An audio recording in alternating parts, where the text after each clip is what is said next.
Section 1. You will hear a man renting an apartment over the phone. First, you have some time to look at questions 1 to 5.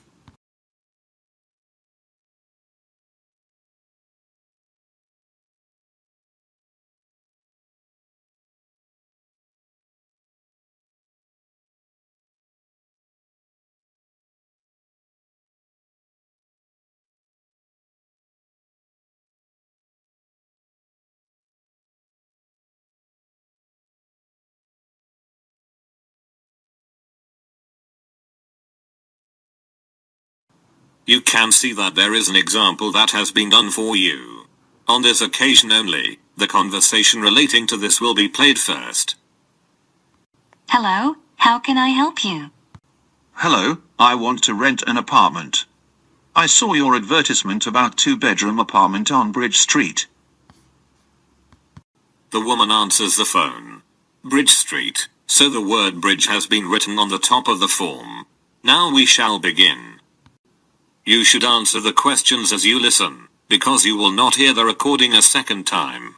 Listen carefully, and answer questions 1 to 5.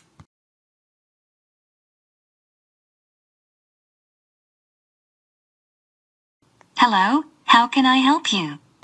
Hello, I want to rent an apartment. I saw your advertisement about 2-bedroom apartment on Bridge Street. Bridge Street 32, that's it? Exactly. But I have a couple of questions. Yes, I'm listening. Does rent include all the utilities? Such as gas, electricity, phone, etc. Yes, sure. You are only responsible to pay the rent. The lease includes cost for such utilities as gas, heat, water, electricity and phone. Great. And what about the internet? Unfortunately, the internet is not connected. But you shouldn't worry about that. If you wish, you can contact the local providers to set up the connection. Okay. And what kind of public transport is near the apartment? It is very close to public transport. Both underground and bus station are about 2 blocks away. Very good. I think I'll rent this apartment. Very nice. Could you tell me your full name, please? Yes. It's John Hooper. Hooper is spelled with double O. H-double-O. Then P-E-R. Thank you, John. I'm Mary Dixon, and I'll be your apartment manager. Thank you. Now listen, and answer questions 6 to 10.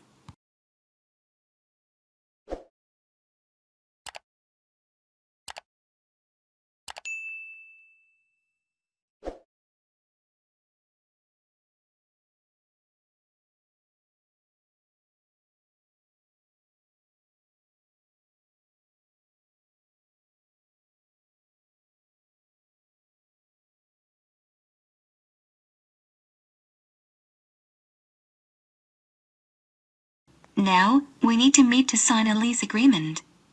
Okay. What documents should I bring? First of all, we require proof of your identity. Then, I can bring my driving license. I'm sorry, but driving licenses are not accepted. Could you bring your passport? Yes, sure. And do you require a tax bill? No, we are not requiring any bills. But you need to present your current employment contract. No problem, I have it. Anything else? Yes, we also need a reference from a friend or colleague, confirming your character. Okay. And what about a reference from an employer? We used to ask tenants for this reference a few years ago. But now we don't need it anymore. As well as your recent payslips, they are not required. Very good. I think I have all the documents. Is it possible to meet you today? Yes. Is 5:30 p.m. convenient for you? Unfortunately, I'm busy until 6 p.m.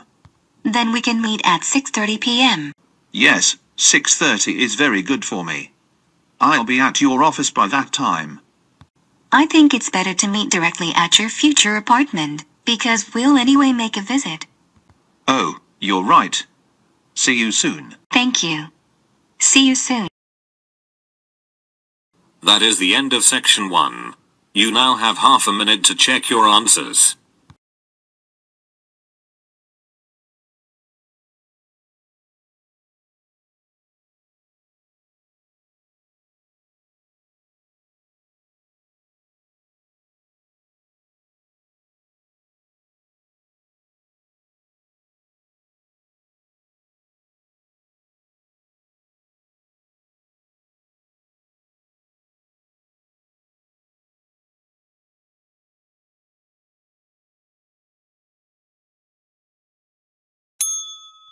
Section 2. You will hear the information about tickets to one of the royal palaces in London.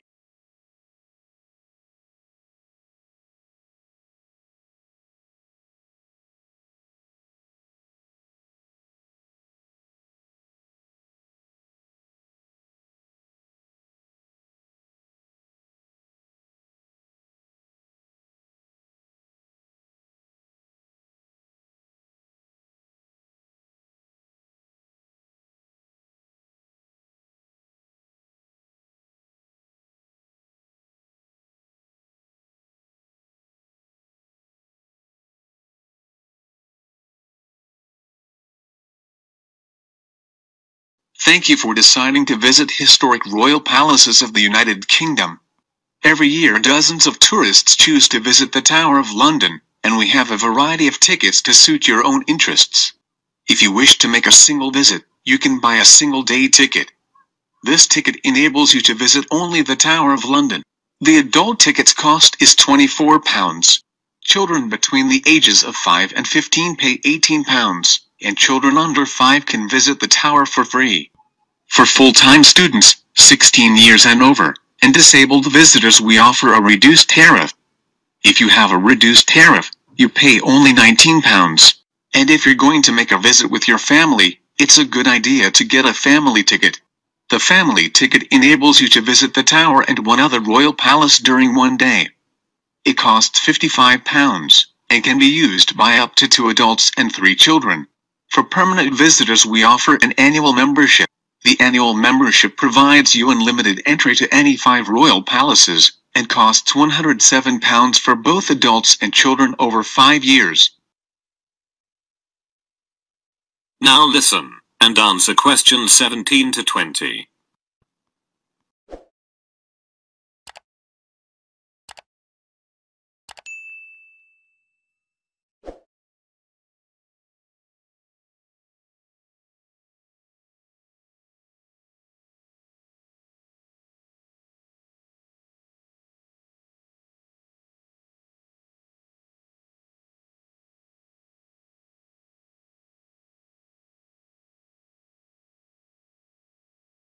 If you can't wait to visit these famous historical places, and have already chosen your ticket type, then it's time to order tickets. The first and the easiest way is to buy your tickets online. To do this, you should visit our site and select a date, then make a payment. Make sure that after the payment is completed, you receive a confirmation email of your booking. The second way is to book your tickets by telephone. However, you have to pay an additional fee when ordering tickets over the phone. Plus, telephone bookings are not available during the weekends and holidays. So this option is not very convenient. And if you don't want to plan your visit in advance, there is a third option for you. You can simply purchase the tickets in person on the day of your visit. There are plenty of ticket kiosks near the Tower of London and other royal palaces. I hope that you'll enjoy your visit. That is the end of section 2. You now have half a minute to check your answers.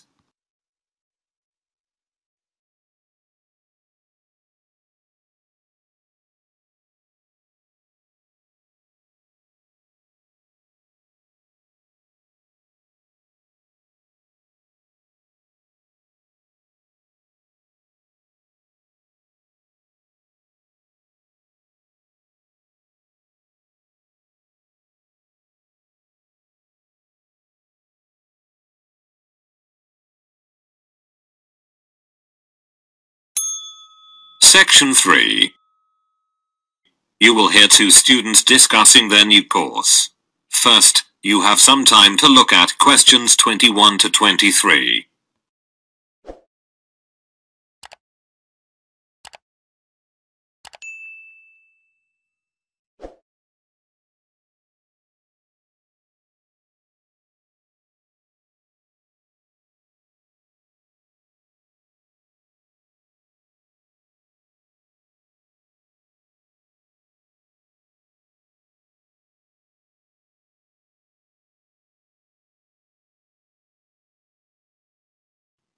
As you listen to the first part of the conversation, answer questions 21 to 23.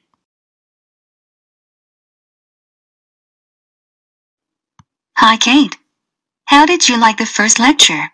Hi, Julie. You mean that lecture about brand identity? Exactly.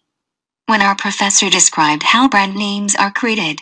As I understood, he'll teach us practical tips and techniques to create better brands. And what about course duration? I heard it's 5 weeks. No, 5 weeks is without the final project. The total duration is 7 weeks. Oh, I forgot about it. It's the first time I'll be doing a group project. And I'm a bit nervous to work in a 5-people team. I think it's going to be okay. He was talking about the right marketing strategy. Did you hear that?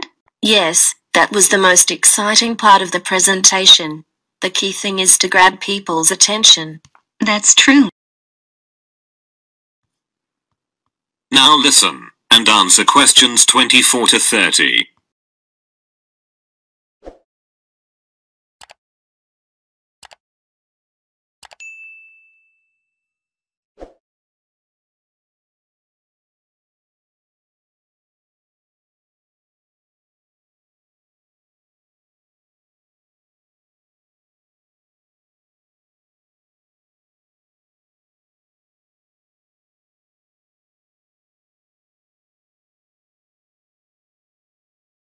And how do you like the curriculum? I think it's nice.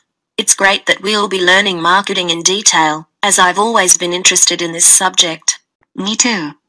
And after that, we'll be training to design custom logos. The professor told that the curriculum has been modified, and we won't learn design this year. What a pity. The same with product management. But you shouldn't worry, they just combined these 2 sections into a larger one called branding. Then it's good. Moreover, they've added something called e-commerce this year. It's a great alteration, and the course is kept up to date. Online trading is so popular now. And after that, we'll learn advertising. Yes, and also analytics. Really? Won't analytics be replaced with customer attraction? Yes, you're right. I forgot about that. I think that's all. The professor also teaches a course called Business Strategies. So, we may take his other course next year. Dear. And where is the next lecture? It's in the big classroom on the ground floor. Thanks. You're welcome. Don't forget to take your last week assignment. Okay. Goodbye. Bye. That is the end of section 3. You now have half a minute to check your answers.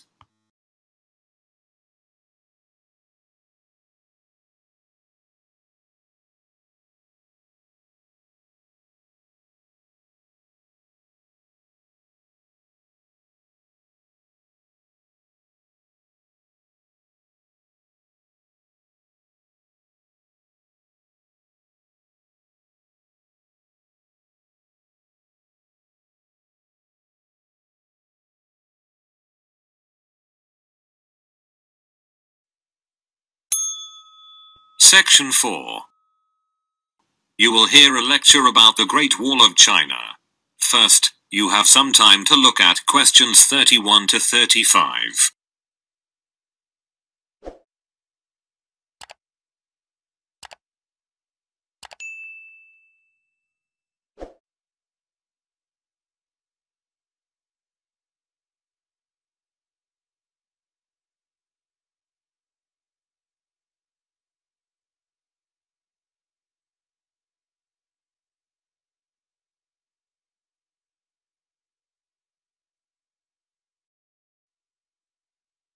Now listen carefully, and answer questions 31 to 35.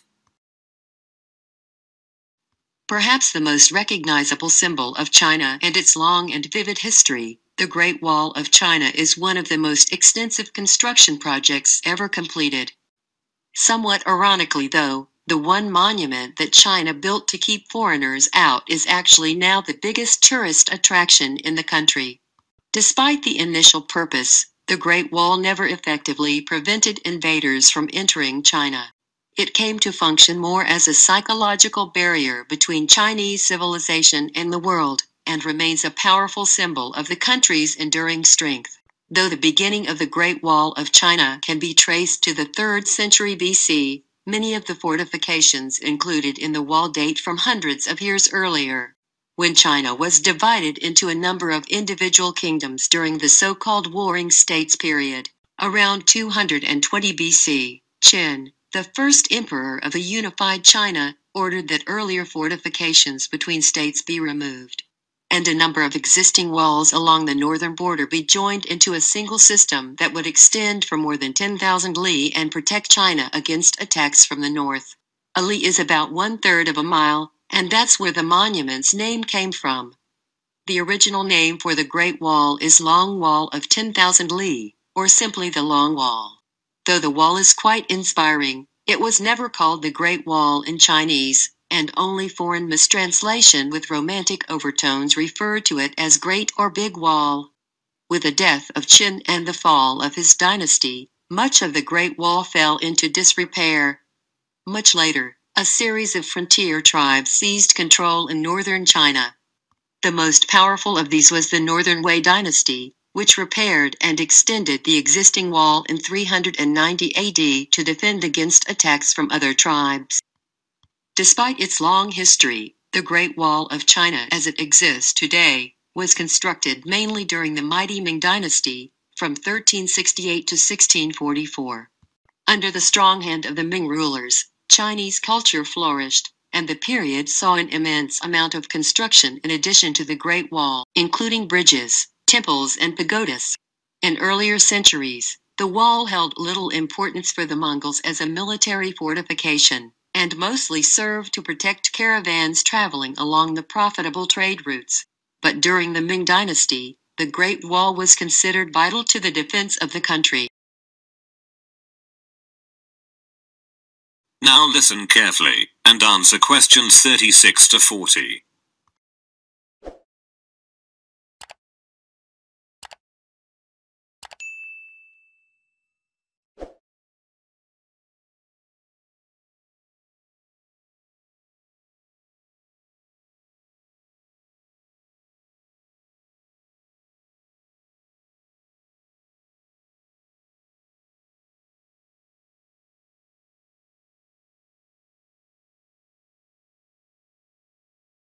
Before the use of bricks, the Great Wall was mainly built from stones, wood, and rammed earth. However, during the Ming Dynasty, bricks were heavily used in many areas of the wall. The size and weight of the bricks made them easier to work with than earth and stone, so construction quickened. Additionally, bricks could bear more weight and endure better than earth and wood. But many western sections of the wall are constructed from mud, and thus are more susceptible to erosion. That's why in many locations the Great Wall is in disrepair. A report by the State Administration of Cultural Heritage states that almost a fifth of the wall has totally vanished. In places, the height of the wall has been reduced from more than 5 meters to less than 2 meters. And more than 60 kilometers of the wall in Gansu province may disappear in the next 20 years, due to frequent sandstorms. However, the state does its best to preserve and extensively renovate the Chinese wall, which makes a considerable figure upon the terrestrial globe. Due to its imposing sizes, the wall is often believed to be visible from the moon. But it's only a rumor. The width of the Great Wall, viewed from the moon, is about the same as that of a human hair, viewed from 2 miles away. In other words, to see the wall from the moon would require superhuman eyesight. Today, the monument attracts thousands of national and foreign tourists every day. In 1987, UNESCO designated the Great Wall a World Heritage Site.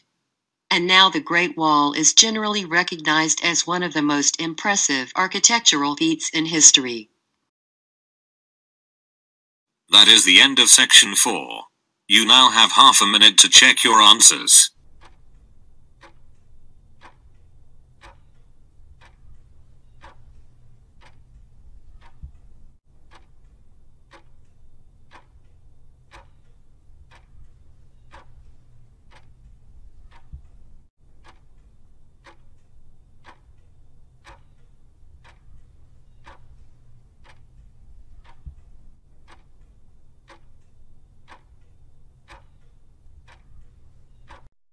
You will now have 10 minutes to transfer your answers to the listening answer sheet.